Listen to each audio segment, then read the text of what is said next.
going. Their attorney is here, Barry Van Sickle, and he'll be happy to talk to you about that. Why are you all coming together Today, well, it's the second anniversary of the anonymous movement, and we thought, well, let's mark that in some special way, and that's really why we all gathered together to tell these stories today. Okay, so this is completely separate and apart from the law. Right. This Right. is very similar to something that happened in Australia last November. Are you aware of that? Yes. I didn't put it together. I would say that that it probably is a motivating factor. There was also a big thing in Hamburg last year too, where Jeff was part of that, I believe, right? No, you were? Oh, Mark was. Mark Headley was. So this has been popping up from time to time. We're thrilled that we can get the word out anyway. How many of the individuals who spoke, were any of them interviewed for this in Petersburg Times article, or have you been spoken out before? Jeff was. You want to talk about that, Mark? Oh, you can't. But Jeff, you want to speak about that quickly? Yes. What was the question? Oh, I just wondered if any of the individuals who spoke had previously been interviewed by the St. Petersburg Times series or any other big newspaper. Yes, I was. I was interviewed for St. Petersburg Times, and I know Mark was as well, and other people that are not here. But there are a lot of people speaking out now. More and more people are speaking out because it's becoming safer to do so. They can't pretty much go after everybody. So. Why do you think there's kind of this momentum now? Because it was partly due to the anonymous movement, because they started these pickets, and that absorbed a lot of church attention, and it also made it safe for individuals to then step forward and say, I was abused, I was abused.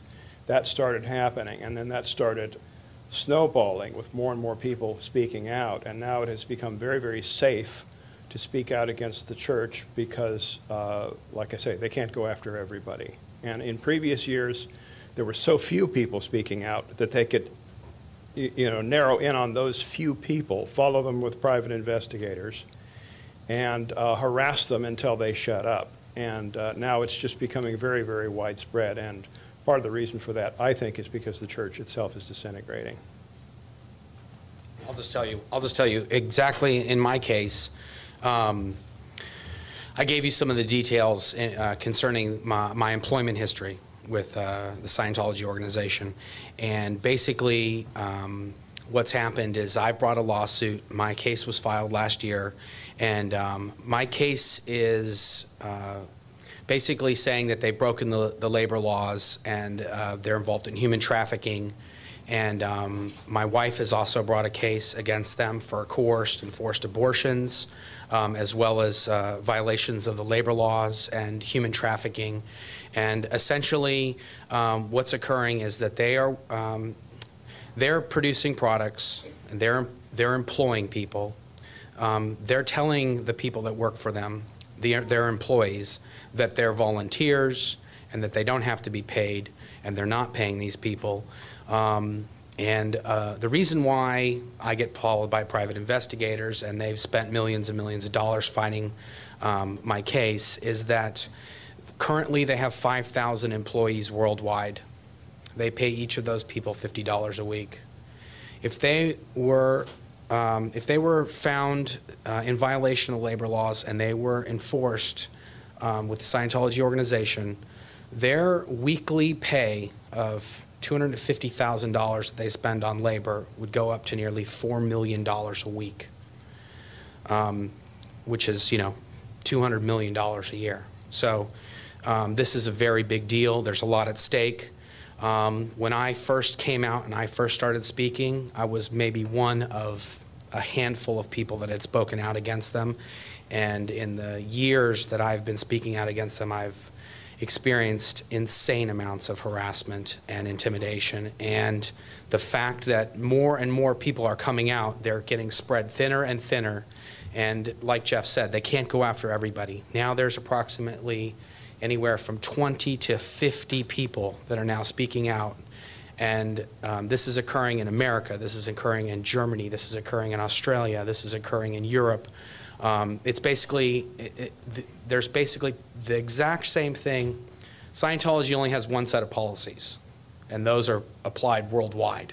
So if it's happening here in Hemet, California, it's happening in Los Angeles, it's happening in Sacramento, it's happening everywhere. So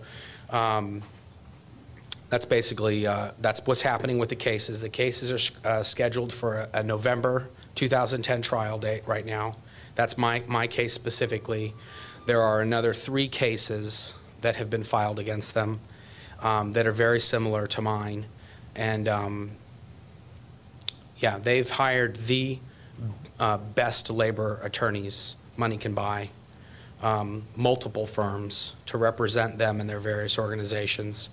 And this is definitely not over. In Australia, is the percentage of example of that to hold a vote in the federal parliament for a Senate inquiry? Yeah, there's basically Would they be investigating the same Church of Scientology as the other side of the world? Does the church you know about that? Would they be managing it from your experience? I'm not aware of how that works, but all of the money from all of the various organizations around the world all goes to the top. So if they're fighting or they're inquiring into Scientology in Australia, they're most definitely inquiring the exact same people that run the organization here in Los Angeles and everywhere around the world. Why don't we pause the Q&A?